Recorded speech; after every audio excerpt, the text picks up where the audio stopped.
आपको लोटा भर के जल चढ़ाने का फायदा क्या हुआ है? अब सुनना, पूरे भारत के लोग और पूरे देश विदेश में बैठे हुए जितने भक्त इस आस्था चैनल के माध्यम से कथा सुन रहे हैं, महाराज भगवान का एक नाम है भिक्षुवर, और भिक्षुवर अवतार की कथा कल चल रही थी। भगवान शंकर जब सत्यारथ के मर जाने के बाद उसकी धर्म पत्नी गर्भ से थी, और वह धर्म पत्नी भी बच्चे को जन्म देकर घाट पर छोड़कर जब पानी पीने के लिए गई तो घड़ियाल ने, मगर ने उसको पकड़ लिया और वो धर्म पत्नी भी मर गई। पार्वती जी के मन में संशय आ गया था,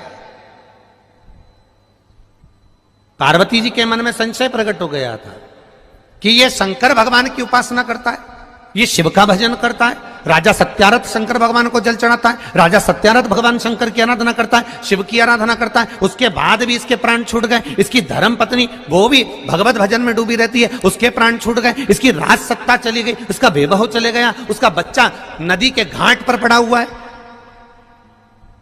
शिव जी के सामने प्रश्न का अंबार था, भगवान शंकर के सामने ढेर प्रश्न थे।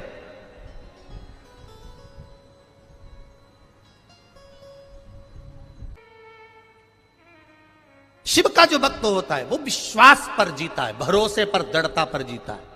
दुनिया कुछ भी कहे, वो अपनी भरोसा, अपनी दृढ़ता शंकर के चरणों में रखता है, शिव के चरण।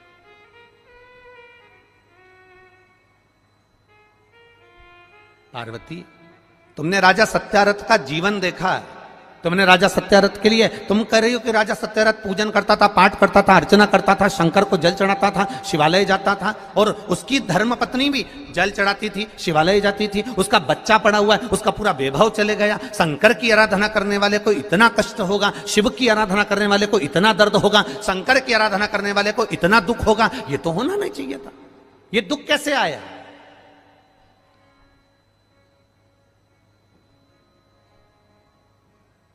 ये कष्ट कैसे आया?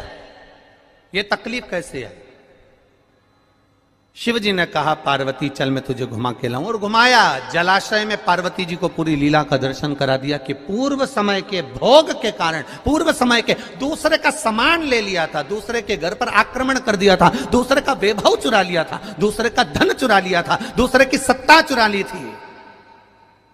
इसलिए इस जन्म में भले मेरा भजन करा इसने, मुझ पर जल चढ़ाया इसने, मेरी आराधना करी इसने, पर पूर्व कर्म का भोग तो भोगना पड़ेगा। हम पहले भी कथा में कहे, तुम वेद पुराण को मानो ना मानो,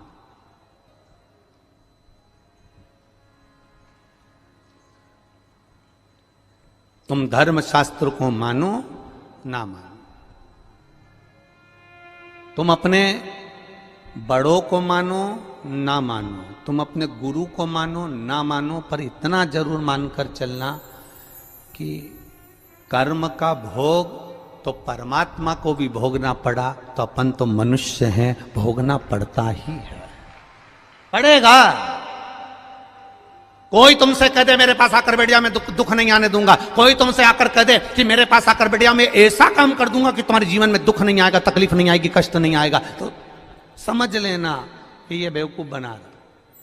दुख आएगा, कष्ट आएगा, रोग आएगा, बीमारी आएगी, तकलीफ आएगी, क्योंकि पूर्व के कष्ट का, पूर्व के कर्मों का भोग हमको भोगना है। पूर्व के कर्म का भोग हमको भोगना, वो कौन भोगेगा? तुम्हारी कमाई के हिस्सेदार होते हैं तुम्हारी पत्नी, तुम्हारे घर के माता पिता, तुम्हारे भाई बंधु और तुम्हारे बच्चे। तुम्हारी कमाई के हिस्सेदार होंगे, पर एक बात अपनी जिंदगी में उतार कर रखना, तुम्हारे कर्म के हिस्सेदार नहीं होंगे कि तूने कमाया कैसा था।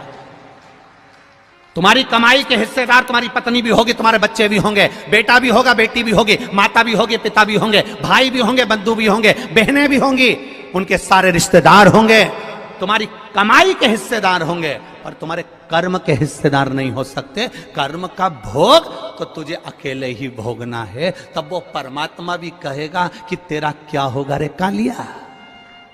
फिर वो भी कहेगा कि होगा क्या, क्या कर्म करेगा। कोई दूसरा नहीं भोगेगा, हमें भोगना है, हमें।